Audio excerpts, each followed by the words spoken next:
greatest story ever told.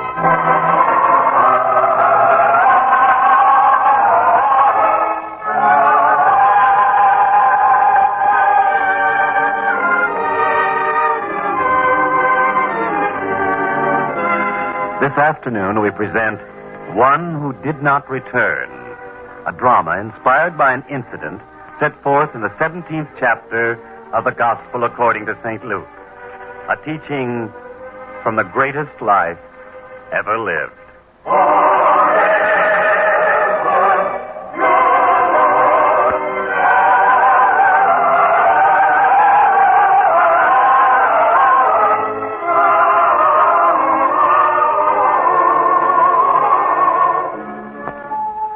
It is evening in Galilee.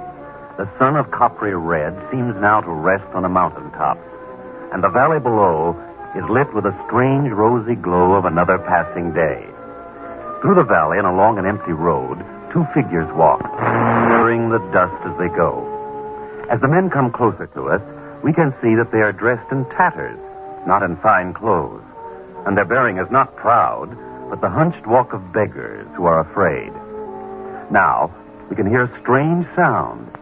Yes, a bell.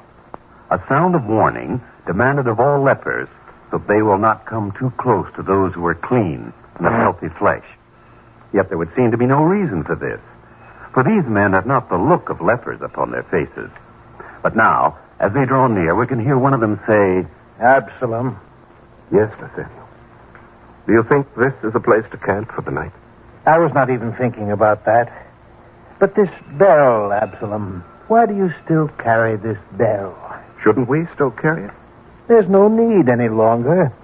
Look at me, at my face, at my hands. Who would ever think that when that same sun rose this morning, we were lepers? Now we are whole and clean again. No more warning bell for us. We are healthy and clean. We need not fear anyone. We need not live in a cave in the hills or fear to enter a city or a town. Not any longer. So, throw that bell away. Nathaniel, perhaps it's because I don't quite believe what I've seen that I still clutch this bell. I'm afraid to throw it away. Afraid of what? You don't believe. Didn't we see it? Didn't we? Yes, we saw it. The 10 of us standing far off and calling out to him. 9 of us. 10, there were 10. One was a Samaritan. I don't count him. Whether you count him or not, there were 10 of us. And we called out a warning to the master that we were unclean, yet he was not afraid, and he came close to us and... Nathaniel, was it you who called out, Master, have mercy on us? No, not I. I thought you said that. I heard it, but I didn't say it. It must have been that Samaritan. Yes, it was. No matter who it was, Jesus came close to us and healed us, even healed the Samaritan. Yes, Nathaniel. And now you don't believe it. It's not that I don't believe it. It's more a feeling that it can all change, that we can be lepers again. I'm afraid, Nathaniel, I'm afraid. There's nothing to be afraid of. Tonight we sleep in an inn like all other people. Oh, no. A fire under the dark sky, not an inn. Why not? Well, suppose we went to an inn. Suppose in the morning when we woke, the signs of our sickness were evident once again. They'd stone us to death for having come into a town. No, this night we camp outside a town. We make a fire and sleep beside it. There's no need Please, Nathaniel, please. I'm afraid. All right. But if you feel this way now, how will you return to your house and your family 2 days from now? Will you be afraid of them, too? I don't know.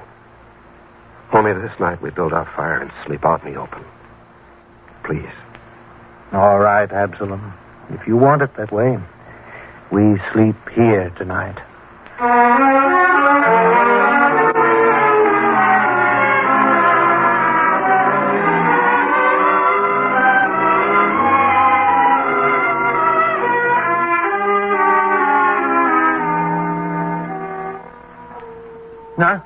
Huh? Who is it? Who moved in the darkness? Nathaniel, I'm sorry I woke you. What is it, Absalom? Have you heard strange sounds? Animals? Or thieves? I couldn't sleep. I had to draw close to the fire. It's dangerous sleeping so close to a fire. I wasn't sleeping. I had to look once more at my hands to see if they were clean and whole. Well? They are. They are. Absalom. Absalom, is that reason to cry? I can't help it. Now that I believe what I see, I can't help it. I know. I know how you feel. 2 days from now, each of us shall be in his own home again. I shall see my wife and daughter. And you, your wife, and your 2 children. For us, it shall be as if we return from the dead. That day long ago when I left, I said to Myra, think of me as dead from now on. And yet, in 2 days from now, I shall be returning, alive, well again. I wonder what Miriam will say when she sees me. And Saul and Deborah. No, Deborah will not even know me. She was only 4 when I left them. She must be 9 now, or even 10. How could she remember? Will you stay awake all night and try to puzzle that out? In 2 days, you shall know whether she recognizes you or not. And even if she doesn't, she'll know you from now on. So, go to sleep. We have a long, tiring journey tomorrow. You're right, Nathaniel. Only, I've been thinking of something else, too. That Samaritan. You know, we were very cruel to him. He's a Samaritan. It's of no account. He may be a Samaritan, but yet, Nathaniel, he did something none of us did. When we were healed, he went to the Master, fell at his feet, praised God. So? We didn't do that. True. Well, Nathaniel, was it right to take God's blessings at the hands of the Master and then not even thank him? Was it right? Tell me honestly, Nathaniel. Well, perhaps we did do wrong. Yet the Samaritan did the right thing, and we've looked down upon him. We thought ourselves better than he, and yet we were far worse, guilty of ingratitude and hatred. Nathaniel, we must right this wrong in some way. There must be. Wait, I know. As soon as we have seen our wives and families, we shall go back and find the Master and thank him as we should have in the first place. In this way, we will make amends for what we failed to do. Agreed? Absalom, haven't we spent enough of our lives in wandering? We owe our families something, don't we? We can't set off on another long journey as soon as we return home. It isn't fair to them. Well, Nathaniel, I tell you this, I shall do something. I will never rest till I've knelt at the Master's feet and thanked him for healing me. Believe me, I shall never rest.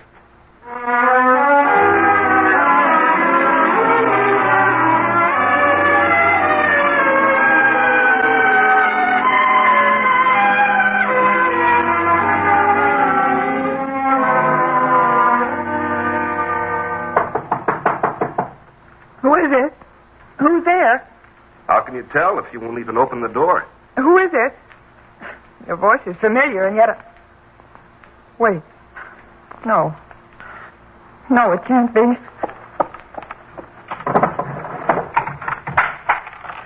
Miriam. Yes, Miriam, my darling, it's me. I'm back. I'm home again. Don't be afraid. Look at me. Look at my face, my hands. Miriam, I know.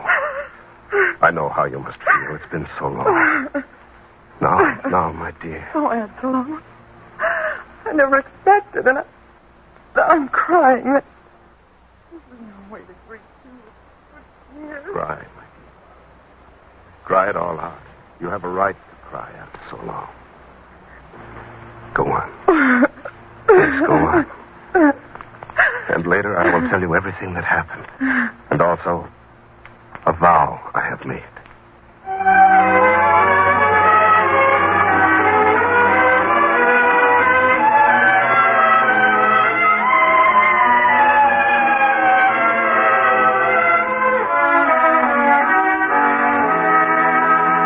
Yes, Saul, you're big. Bigger than I thought you'd be. And strong, too. Thank you, Father. And you look so well. The last time I We shall never talk about the last time, Saul. I'm sorry, Mother. Oh, come now. No sharp words. Not now. Just look at Deborah as she stands there and stares at me. Well, my dear, I'm your father. Yes, your father. And I'm back to stay. Are you glad to see me? Yes, sir, I am. But it's like a dream. Mother used to tell us that you'd gone away for all time. Deborah, please. But you did. Well, I know, but there was a reason then. Who could know? You needn't be ashamed, Miriam. What else could you have told them? But you have no apologies to make. You've done well with them. It's all so big and strong, and Deborah so nice looking, so pretty. And this house, not what we had once, but clean and fresh and well kept. Must have been difficult for you, my dear. I help. And I, too. Of course. You're good children. Your father's very proud of both of you. But from now on, things will be different. Your father shall take up his old trade again. We shall live better than this, and you shall have all the things you missed when I was gone. I shall not waste a single moment. This very day, I shall go into the marketplace and renew my acquaintanceships again. Yes, how surprised they'll be when they see me. Absalom, you're going to take up your old trade again? Now, at Why once? not? I'm healthy, strong, as well as I've ever been. Why not now? But you told me last night about finding the master, about thanking him. I shall do that in due time. But I have a duty to my family, don't I? Yes, only I thought... Have no fears, Miriam. I've always been a good man, a man who recognizes obligations and carries them out. Don't worry, I shall find the master soon, but in the meantime, I must make up to all of you for the sacrifices you've made while I was away. If you want to do it that way, Absalom. Please, Miriam, don't cast any shadows over my homecoming. We must be gay and happy. There's been so much sorrow till now. You're right, my dear. Now I must get on with preparing our first big meal in a long, long time. Come, children. You must help me. Both of you.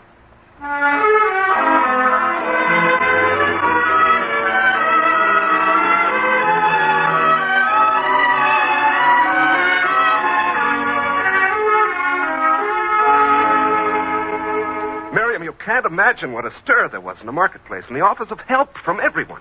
Every one of the merchants seemed to want to lend me money to help me set up my shop again. They couldn't do enough for me. Oh, I'm so happy. I can tell you now I was afraid that starting again would be difficult. Oh, quite the contrary. They look upon me as a very special person. Why, even old Ezra, you know what a skeptical old man he is. He looked at me and he wouldn't believe it at first. And then he embraced me and uttered a little prayer very softly. Miriam, you know there were tears in the old man's eyes. Oh, he must have been greatly affected by it all. Oh, he was. He said he was glad to have lived long enough to see it. And even he offered to help me if I needed help, but I had the very pleasant opportunity of being able to refuse. Well, at least he offered. That's the important part.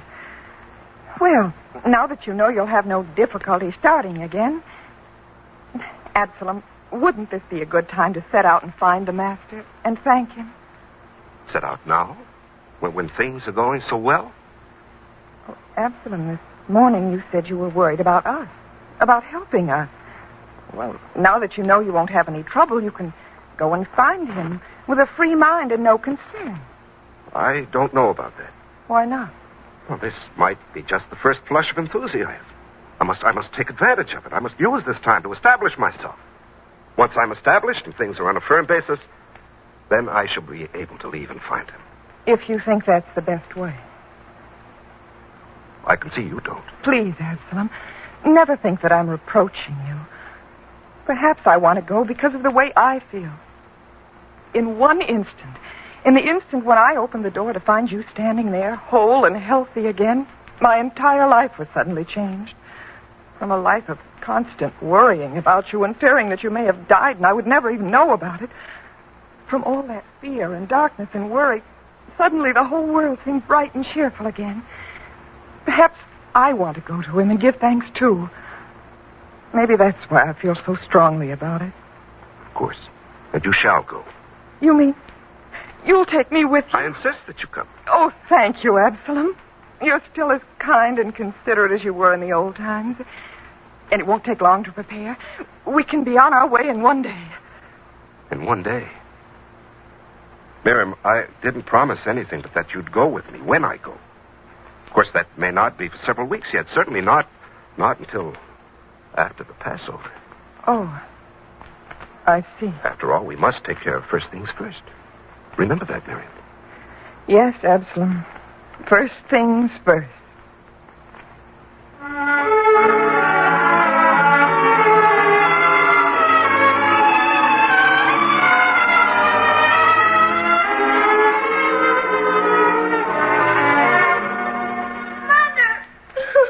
Absalom. Absalom, the child cried out. Yes, I heard. It woke me from a deep sleep. We'd better go to it at once. Oh, Deborah. Deborah, my darling, what is it? What's wrong? What is it, Deborah? Oh, Father. Father. Yes, that's right. Hold tightly to your father, and you'll feel better. Strange thing is this, Absalom. I don't know.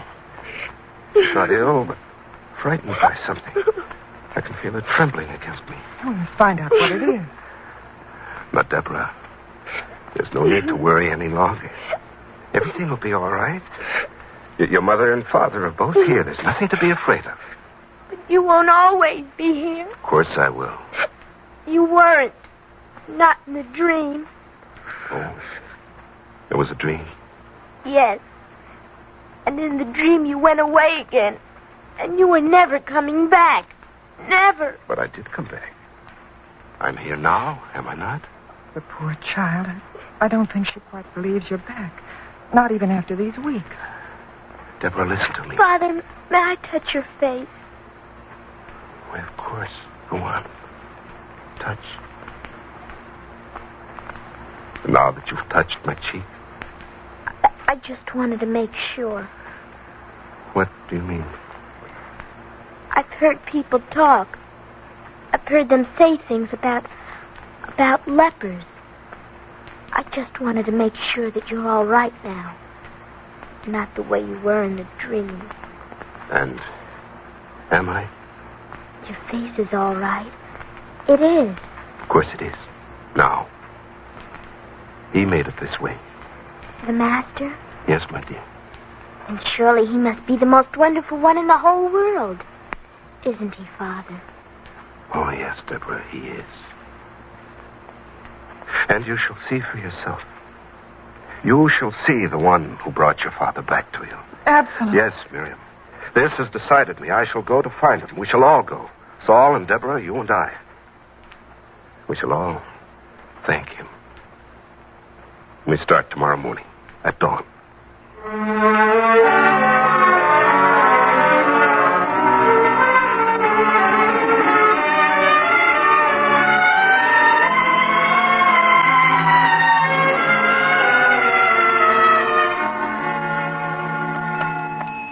It's strange, Miriam. Thus far, no one has been able to tell us of the master's whereabouts. We've only traveled half a day. We've met so few people. Don't worry. Someone will know soon. That one man we met, I wonder if he was right. Could the master have gone to Jerusalem? We shall find out soon enough from others. We must be patient. After all... Absalom, look. A traveler coming towards us on the road. And from the south. Yes. Yes, he may have word of the master's whereabouts. For if the master did set out for Jerusalem, he may have passed this man on the road. We'll find out. My friend, peace be with you. And peace be to you likewise, friend. Tell me, could you spare me some water? I have traveled long, and my water skin is empty. Of course, friend. There's enough for you to drink your fill. Thank you for your kindness. Here, friend. Drink from this skin of water, and then perhaps... Wait. Well, what is it? Why do you stare at me that way? I know you. Don't you know me? Well, now that I take a good look, yes. Oh, wait, I know. You were one of the 10 that day. And you were the one we turned from because you are a Samaritan. Yes, I am the Samaritan. I wonder, Nariah, did you ever forgive us for how we treated you? For though we looked down upon you, you were the one who acted best toward the master. You were the only one who stopped to worship the master and to thank God for healing us. It's strange that I should meet you this way. Strange? Where should travelers meet but on the road? Oh, I didn't mean that. I meant it strange because on this very day I've set out with my family to right a wrong I did. We go seeking the master to thank him as I did not do on that day. You have set out to find him? Is it so difficult to believe? Because I did wrong one time, does that mean that I'm a man without conscience? Now I will find him. Don't go on that way. What is it? Why do you speak so? In heaven's name, man, didn't you hear? Hasn't the word reached Galilee yet? Word? What word? What is it, Nariah? Absalom, you will never see him again. What? He is not among us any longer. Not as you saw him. What are you talking about? I must find him. I must thank him. It is too late. Too late? Too late? What happened? Where? When? In Jerusalem, during the feast of the Passover. Only a few days ago. How? On a cross. Oh, no. I was there. I saw it. Miriam. Miriam, what have I done? Why did I delay so long? Now I will never see him. Never. There is no way to thank him. Oh, Absalom. Poor man, to carry such a burden on your conscience forever. I wanted to. You know I wanted to. But it seemed so easy and so harmless to put it off to a more convenient time. Now there will never be time again.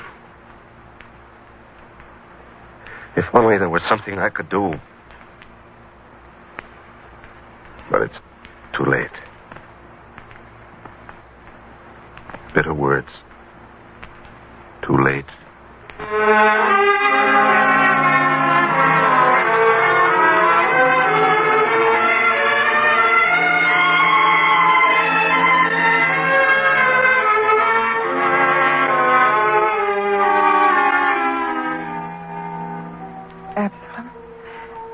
Absalom, do you sleep? Sleep? How can I? Will I ever be able to sleep again with this thing on my conscience? The children, are they asleep? Yes. They must sleep from exhaustion. They're not used to sleeping out under the sky at night on hard ground instead of their own soft, warm beds. But I have slept this way many, many times. All us lepers huddled together. Then he freed me from such a life of suffering. Yet I did not even have the decency to thank him, and now I never can. So many of us do that. Put off our obligations to God in favor of what we think are necessary things for us to do. And so the important things go undone. Who owed him more than I? And yet, who treated him worse? I can never forgive myself, Miriam, never. This thing is like a heavy weight pressing against my heart. And it'll be so for the rest of my life. And the worst part is there's nothing I can do. I'm helpless and hopeless, too. Absalom, perhaps there is something. You heard what the Samaritan said. What happened? Absalom, we set out to find him. Well, if not him, then at least let us find the last place we knew him to be. You mean we shall journey all the way to Jerusalem? Why not? Of course, Miriam. We shall go. I will stand on the very spot. And there I shall ask forgiveness. It is little enough to do now. And perhaps it will help. No, I can never be a man with a clean conscience again. Nevertheless, we start for Jerusalem in the morning.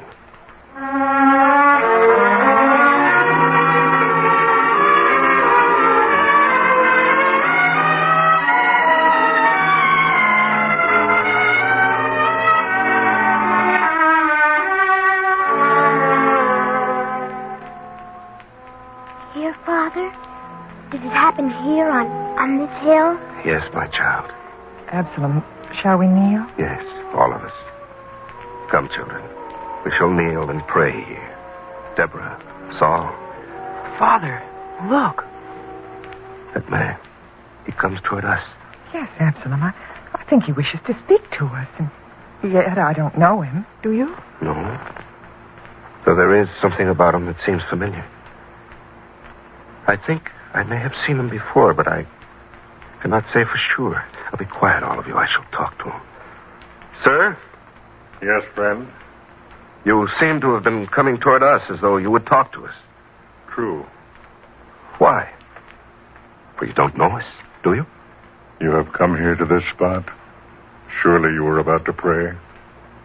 Would you stop us? No. But I would like to know who you are and why you've come here. Once there were 10 forlorn and hopeless lepers who crouched by the side of a road and cried out pitifully to him. asking for his help. And he helped them. Healed them all. I know. I saw it. You were there that day? I saw 9 men go off healed, with no words of praise to God, while one did draw close and kneel and give thanks. And that one was a Samaritan. Yes, I was there. Well, I was one of the other 9. Oh. One who did not return. So I've come here to offer my thanks. But too late. Then you know. I know. And I know how evil I've been in putting off this holy duty so long that it is now too late. I will never be able to live at peace with myself again. You know, I felt that way myself once. You? Yes. For I denied him 3 times to save myself. Yet he knew and he forgave me. Who are you? Peter is my name. Oh, yes. I've heard of you. One of his dearest apostles. So you were forgiven. Well, not I. I thought it was easy to say 10 to the necessities now and find time for God later. But suddenly it was too late. I shall never forgive myself. Nor will he forgive me now. But what if he did? After the way I acted, why should he? Because he knows our frailties, our human faults. You think he would forgive me? You think there's a chance? Depends on you. He never sought anything but that men should follow in his Father's way. That would be thanks enough, repentance enough. You believe that? I do. I know now what I must do for the rest of my life, and I shall do it. Perhaps you can learn what you must do from these very words I heard him speak on that last evening when all his disciples gathered round him.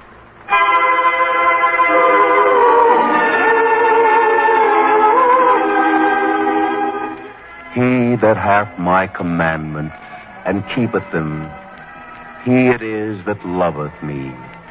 And he that loveth me shall be loved of my Father. And I will love him and will manifest myself to him.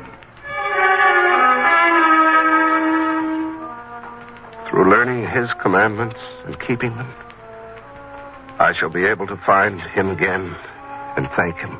Yes, my friend. Then teach me. Teach us all that we may know his way of love and brotherhood and follow it. Yes, from this time forth, I shall never again put off my duty to God. For I have learned now that suddenly it can be too late for any man.